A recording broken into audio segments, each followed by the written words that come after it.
स्वागत है साथियों। दृष्टि क्विक बुक में इंडियन ज्योग्राफी हम लोग 15 चैप्टर पढ़ेंगे, प्रजातियां एवं जनजातियां, रेसेस एंड ट्राइब्स। ये जो है आपका बहुत इंपॉर्टेंट टॉपिक है और यहाँ से क्वेश्चन पूछता है और ये कमीशन का फेवरेट सेगमेंट है जहाँ से क्वेश्चन पूछे जाते हैं। तो आइए बात करते हैं भारत में प्रजातियों की। भारत में आने वाली सबसे पहली प्रजाति है नीग्रो या निग्रिटो। इसके बाद है क्रमशः प्रोटो ऑस्ट्रेलाइड और फिर भूमध्य सागरीय प्रजातियों का आगमन हुआ और सबसे अंत में आती है नार्डिक। यही क्वेश्चन आपसे पूछा जाता है। तो सबसे पहले आने वाली कौन सी है? नीग्रो या निग्रिटो, उसके बाद प्रोटो ऑस्ट्रेलाइड, भूमध्य सागरीय, उसके बाद सबसे अंत में नार्डिक प्रजातियों का आगमन होता है। अब चूँकि हमारी प्राचीन सभ्यता है हड़प्पा सभ्यता, तो दिमाग में आना चाहिए कि कौन सी प्रजाति रही होगी हड़प्पा सभ्यता में। तो जो प्रोटो ऑस्ट्रेलाइड और भूमध्य सागरीय थी, जो बाद में आई थी निग्रिटो निग्रो के बाद में, तो इन्होंने मिल करके हड़प्पा सभ्यता की शुरुआत की है, प्रोटो ऑस्ट्रेलाइड और भूमध्य सागरीय प्रजातियों ने। अब कई साक्ष्य मिले जिससे पता चलता है कि हड़प्पा काल में 4 प्रकार की प्रजातियों का अस्तित्व था। तो 2 तो पता चल गया कि प्रोटो ऑस्ट्रेलाइड और भूमध्य सागरीय, इसके अलावा 2 थी अल्पाइन और मंगोलाइड। तो ये 4 थी जो आपके हड़प्पा सभ्यता के समय इनका यहाँ पर विस्तार था। अब एक वर्गीकरण बड़ा महत्वपूर्ण है जो अक्सर कर आपसे पूछा जाता है। तो डॉक्टर BS गुहा ने भारतीय उपमहाद्वीप की मानव जनसंख्या को 6 मुख्य प्रजातियों में विभक्त किया है। वो कौन कौन सी हैं? तो यही हैं जो आपसे पूछी जाती हैं। निग्रिटो या निग्रो, प्रोटो ऑस्ट्रेलाइड जिसको आद्य ऑस्ट्रेलाइड भी कहा जाता है, फिर है मंगोलाइड, उसके बाद है मेडिटेरेनियन भूमध्य सागरीय, उसके बाद है वेस्टर्न ब्रैकेसिफेलिस चौड़े सिर वाले पाश्चात्य लघुशीर्ष, और नार्डिक। तो ये 6 हैं जो BS गुहा ने डिवाइड किया है कि इंडिया में 6 प्रकार की ये प्रजातियाँ जो हैं वो रहती हैं। हम लोग जिन कैटेगरी में आते हैं वो भी देख लेंगे किस स्टेट में कौन सा पड़ता है, तो आपको थोड़ा सा इसमें समझ में आ जाएगा। आइए आते हैं इस टेबल पे जिसमें ये समझते हैं कि कौन सी जातियाँ कहाँ पर हैं, तो इनको देखते हैं। अब इसमें जो पहला था नीग्रो या निग्रिटो, इनकी विशेषताएं क्या हैं? देखिए क्या आपसे मिलती हैं, तो अगर आप मिलती हैं तो समझ लीजिए आप उसी प्रजाति से हैं। ये ज़रूरी नहीं है, बहुत सारे चेंजेस होते रहते हैं। तो बाल घुंघराले, नाक चौड़ी व समतल, नाटा कद होगा, त्वचा का रंग काला होगा, गोल सिर व बाहर की ओर निकला हुआ जबड़ा होगा। इनका निवास स्थान हमारे लिए इम्पॉर्टेंट है एग्जाम के पॉइंट ऑफ व्यू से। तो जो निग्रिटो या निग्रो है वो पाई जाती है अंडमान निकोबार में, मध्य प्रदेश छत्तीसगढ़ में, महाराष्ट्र आंध्र प्रदेश में, कर्नाटक तमिलनाडु केरल के पहाड़ी और जंगली क्षेत्रों में। तो मेनली ध्यान रखें तो ये अंडमान निकोबार में या फिर जो बाकी राज्यों के नाम मैंने लिए उनके पहाड़ी और जंगली क्षेत्रों में नीग्रो या निग्रिटो पाया जाता है। अगला है प्रोटो ऑस्ट्रेलाइड। ये प्रोटो ऑस्ट्रेलाइड कहाँ है? तो प्रोटो ऑस्ट्रेलाइड भी जंगली और पहाड़ी क्षेत्र में ही है, मध्य और दक्षिण भारत में है ये। इनके बाल लहरदार होंगे, नाक चौड़ी चपटी होगी, नीचे की ओर दबी होगी, नीग्रो के लगभग समान होते हैं। मंगोलाइड की बात करें तो ये आपके हिमालय के क्षेत्र में लद्दाख, सिक्किम, अरुणाचल प्रदेश में, ये उत्तरी पूर्वी राज्य हैं, वहाँ पर मंगोलाइड पाए जाएंगे। तो इनके क्या होती है कि आंखें तिरछी अधखुली होती हैं, जैसे थोड़ा सा आप चाइना में देख सकते हैं। कद मध्यम आकार का होगा, रंग पीला होगा, सपाट चेहरा, गालों की हड्डियाँ बाहर की ओर उभरी हुई होंगी, शरीर तथा चेहरे पर कम बाल होंगे।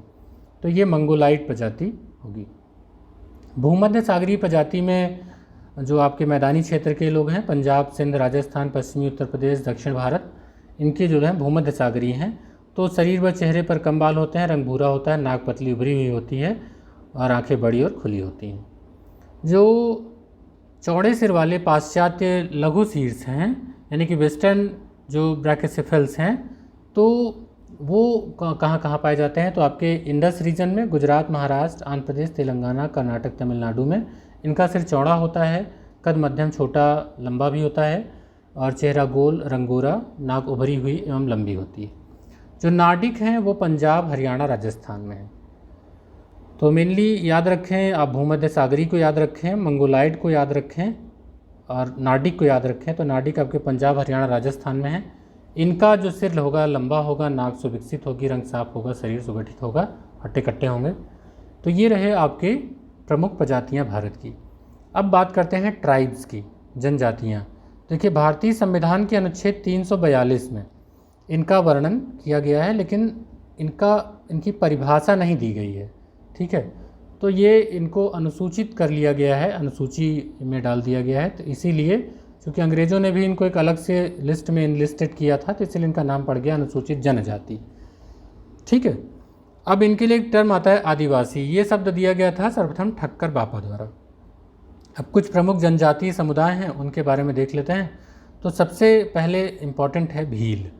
तो जनसंख्या के अनुसार सबसे ज़्यादा है भील, भील के बाद है गोंड, गोंड के बाद संथाल। तो यानी कि अगर आपसे पूछा जाए कि भारत में सर्वाधिक जनसंख्या किस जनजाति की है, तो भील की है। उसके बाद दूसरी बड़ी जनजाति होगी गोंड, तीसरी बड़ी जनजाति होगी संथाल, ठीक है। ये तीन को याद रखिएगा, भील, गोंड, संथाल। भील जो है वो भारत की सबसे बड़ी जनजाति है। तो ये मुख्यतः पाई कहाँ जाती है, इनका हमें ध्यान रखना है, और कुछ अगर विशेषताएं हैं तो वो देख लेंगे। तो छत्तीसगढ़, गुजरात, महाराष्ट्र, कर्नाटक, त्रिपुरा राज्यों में पाई जाती है। और चूँकि इनका जो शब्द है भील, वो बील से बना है, जिसका अर्थ होता है धनुष। तो आपसे कभी कभार क्वेश्चन अगर पूछ ले तो सुन लीजिए, सुनने में क्या जाता है। और इनके रीति रिवाज राजपूतों की तरह होते हैं, भीली भाषा बोलते हैं। दूसरी जो महत्वपूर्ण जनजाति है वो है गोंड, भारत की दूसरी सबसे बड़ी जनजाति है। भारत के लगभग 13 राज्यों में निवास करती है, तो बहुत नाम इम्पोर्टेंट नहीं हो जाते हैं। ये इसमें खास बात क्या है कि ये द्रविड़ परिवार की जनजाति है, भाषा इनकी गोंडी है। इनके मुख्य देवता हैं बूढ़ा देव, दूल्हा देव, बूढ़ा पेन यानी कि सूर्य, और भूत प्रेत, जादू टोने में इनका अत्यधिक विश्वास होता है गोंड का। संथाल जो है ये तीसरी सबसे बड़ी जनजाति है भारत की। ये कुशल कृषक होते हैं, उत्तम शिकारी होते हैं। झारखंड, बिहार, पश्चिम बंगाल, मध्य प्रदेश, आसाम का जो बेल्ट है इसी में ये पाए जाते हैं। और ये प्रोटो ऑस्ट्रेलाइड प्रजाति से संबंधित हैं। तो नाटे कद के होते हैं, नाक चौड़ी चपटी होती है। ये संथाल की प्रमुख विशेषताएं। मुंडा जो है इनका प्रमुख क्षेत्र है झारखंड, बिहार, पश्चिम बंगाल, उड़ीसा में ये पाए जाते हैं। सरहुल इनका प्रमुख त्यौहार है। बोडो जो है वो असम राज्य में निवास करती है, बोडो भाषा बोलते हैं। थारू जो है ये आपके यूपी कमीशन के लिए इम्पोर्टेंट है। उत्तर प्रदेश के सीमावर्ती क्षेत्रों में, नेपाल के तराई क्षेत्रों में, उत्तराखंड के उधम सिंह नगर जनपद में इनका निवास है। ये हिंदू धर्म को मानते हैं। पहले ये दीपावली को शोक पर्व के रूप में मनाते हैं, लेकिन अब सभी मनाने लगे हैं। भूटिया और भूटिया को देखें तो ये आपके पर्वतीय स्थानों पर ही रहते हैं, जैसे आपका हिमाचल प्रदेश, उत्तराखंड, सिक्किम, वहाँ पर इनका संकेंद्रण पाया जाता है भूटिया या भूटिया को। इनकी जो जनजाति है ये इनमें ऋतु प्रवास जो है ये प्रसिद्ध है।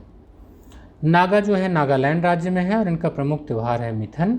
नगमिस नाम की एक अलग भाषा का विकास किया गया है।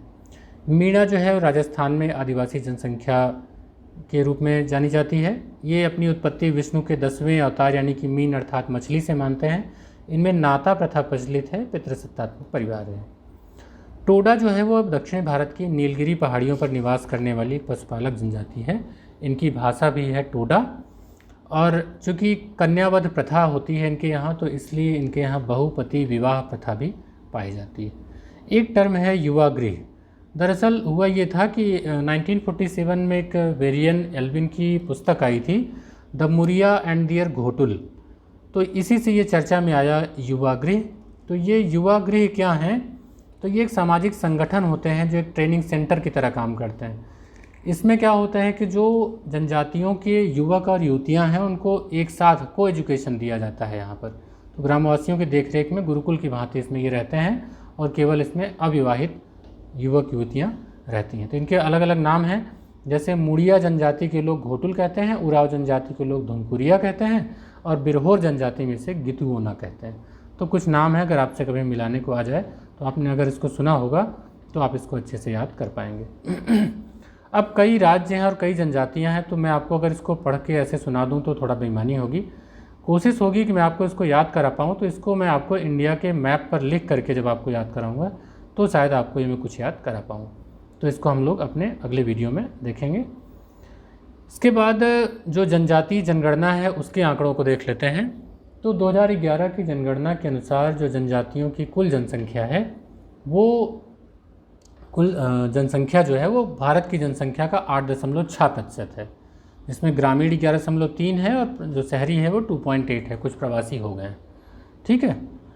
अब जनजातियों में जो लिंगानुपात है वो देखने वाली बहुत अच्छी बात है, क्योंकि लिंगानुपात इनका काफ़ी बेहतर है और वो 990 है।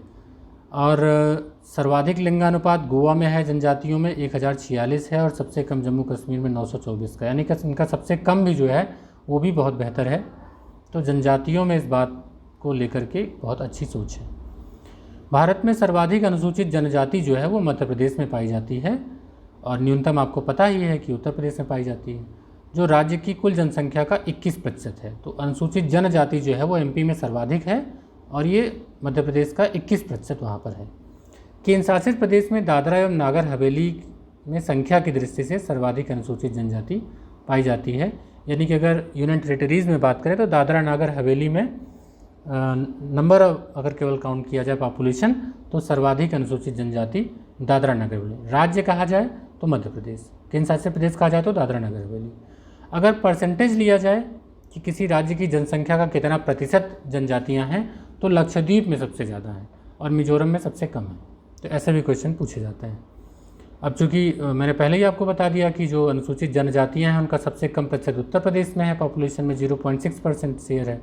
और कुछ ऐसे भी राज्य हैं जहाँ पर एसटी पाए ही नहीं जाते, अनुसूचित जनजाति, उनको वहाँ पर रखा ही नहीं गया है, मतलब है ही नहीं है। दिल्ली, हरियाणा, पंजाब, चंडीगढ़, पुदुचेरी, इनमें कोई भी अनुसूचित जनजाति नहीं पाई जाती। और इनकी जो साक्षरता दर रही है वो 59% रही है, जो काफ़ी सुधर रही है। तो ये भी एक पॉजिटिव बात है। अब थोड़ा यहाँ एक आंकड़ा आ जाता है, शीर्ष अनुसूचित जनजाति जनसंख्या वाले राज्य, यानी कि जहाँ एसटी जो हैं वो सबसे ज़्यादा है, वो है महाराष्ट्र, मध्य प्रदेश। ये मैंने इसको हाईलाइट नहीं किया है, लेकिन सर्वाधिक तो मध्य प्रदेश में ही है। तो मध्य प्रदेश, फिर महाराष्ट्र, ओडिशा, राजस्थान, गुजरात। और प्रतिशत की दृष्टि से देखा जाए कि सर्वाधिक कहाँ पर है, तो लक्षद्वीप में है, आपके केंद्र शासित प्रदेश में, तो लक्षद्वीप में है। उसके बाद मिजोरम है, ये राज्य है। तो यानी कि केंद्र शासित प्रदेश में सर्वाधिक परसेंटेज लक्षद्वीप में है, जो आपकी जनजातियाँ हैं। राज्य में देखा जाए तो मिजोरम, फिर नागालैंड, फिर मेघालय, फिर अरुणाचल प्रदेश है परसेंटेज के मामले में। तो ये रहा आपका जनजातियों वाला पार्ट। इसका एक छोटा सा प्रैक्टिस सेट भी है 15 क्वेश्चन का, उसको हम लोग अपने अगले वीडियो में कंप्लीट कर लेंगे। मिलते हैं अपने अगले वीडियो के साथ, तब तक के लिए गुड बाय।